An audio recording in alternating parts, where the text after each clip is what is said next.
And race number 8 now. Let's check this one out. It is a Class 3 over the 1,600 metres. Kimberley's up from the 12 to the 1,600. Two-time winner this distance in Brazil. Beauty Fit's also going up in trip from the 14 to the 1,600. Red Majesty's best form has all been over at Happy Valley. Zach sticks with Jumbo Fortune as he switches across to Sha Tin. Never Too Soon has the hood going on. Cherry, his first start since December. He bled in a trial in January. That's why he's been off the scene. Crucis, a winner at Happy Valley last time at massive odds. Smiling Collector held up at the top of the straight last start.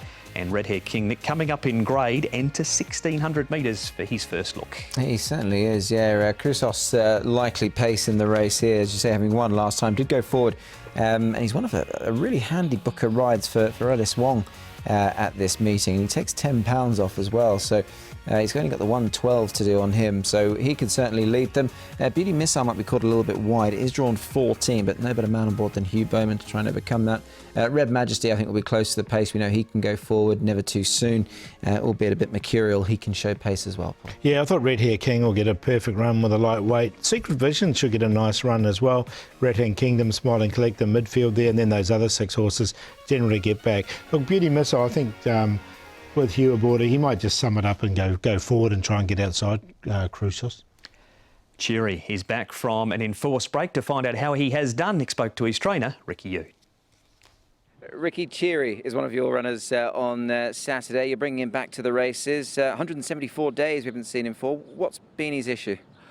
Unfortunately, he bled in his trial before we gave him a bit of a break. And then he's fine. Then we sent him back to Chongfa. He built up a lot in himself. Looks like to me he's a different horse. So yeah, this long break is doing well, and he had a couple of trials, and so I run him straight to the mile, the distance that he enjoyed. How big a disappointment was it for you as a trainer and his connections that he had to be sort of stopped in his tracks? Because obviously he came, on the back of a win last time when we last saw him, and he was very good. Yeah, I mean, not much we can do.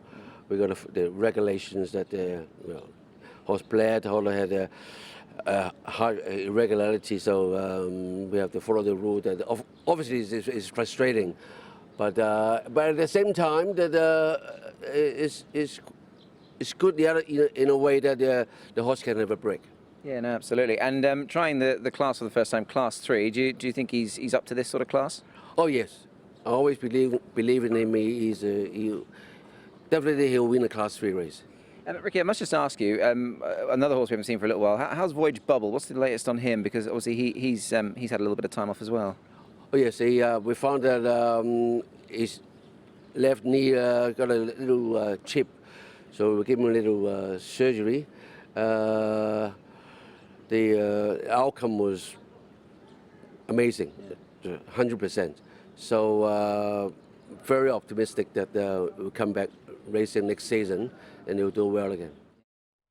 There's Ricky Yu. This is some replays upcoming now, Paul, and this race features Entrusted running 4th and running ahead's very hard to make a case for. Yeah, look, a wet track here, so look, I haven't got either one of these two in. I thought Entrusted will get back and he won't really have the race run to suit. Again, a wet track here for him, and look, no, running ahead needs to improve for me. Yeah, again, yeah, likewise, couldn't really make too much of a case. Running ahead's 0 from 8. And what he's done so far, he'd need a big lift in form. They've dropped him a couple of pounds. Will carry actually a bit more in this race, and Entrusted. I mean, the 4th was probably not too bad a run, but he's certainly got to do more for mine to figure.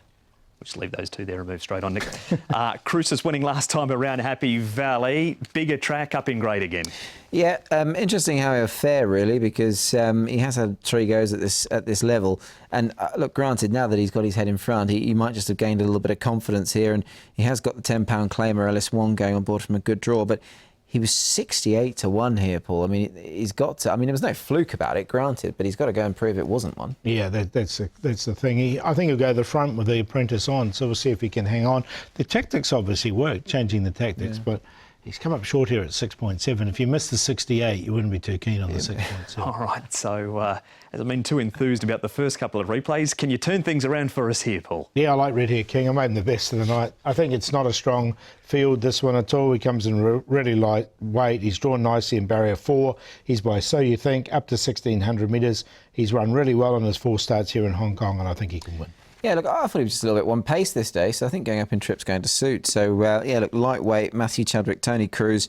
I wouldn't worry too much about the grade. I think he's capable of holding his own for sure. And you can just see there, he's just sort of just very much one paced, but he might just fare a good bit better over 16, I think.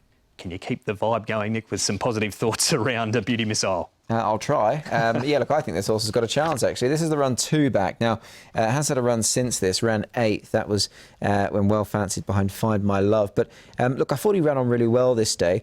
He's going up in trip. He's trying the mile for the first time. Did actually run over 1,400 metres and run well on his only run in Australia. So, look, I thought him what was an open race. He's drawn wide. Hugh Bowman, I think, will ride him with plenty of confidence for a bit of luck, and hopefully he gets that luck, because I think he'll run well. Yeah, look, I put him in on a minor line. It's just the draw that was the biggest concern for me, where he's going to be in the run, if he can get across on it. It started a bit sombre, but we finished happy. We did, didn't we? And look, I'm going to go with Red Hair King as my best here this afternoon. Lightweight, barrier number 4, up to 1,600 metres. And as Nick said, I think he was crying out for the 1,600. Look, Smiling Collector's a big price. He's almost 25 to 1, this horse. He's run some pretty good races, and the 1,600 really suits him. Another one with a light weight. He's got to do it in Class 3, but he's won a couple of quite good races, and he's drawn nicely with Harry Bentley aboard from barrier number 2. Drawn on the inside there in barrier number 1 is Secret Vision. He goes in there for 3rd. He's one of 66. He's rated 67. He's a course and distance winner, and Beauty Missile there for 4th. But 14, 13, 8 and 4. Yeah, I've got Beauty Missile here at a bit of odds. Hopefully he can get his head in front here in Hong Kong, and I don't think his form's good enough to do so. And if he can overcome that wide draw, then he's definitely a player for mine. Red Hair King goes into 2nd. Look, he's come up the favourite, and I fully respect that. He's got a light weight, should find the trip to his liking. Cheery, look, I've put him in. He's not got the greatest of fresh records, but I think he's a decent type of horse, this fellow, and good to have him back at the races. I think he can run well. He's had 3 trials since he bled in that trial back in January. And Beauty Fit currently a 10 to 1 chance. On the pick of his form, I thought he was not without some sort of chance here off a mark of 73. 4, 14, 9 2. Race number 8 is the first leg of the second treble.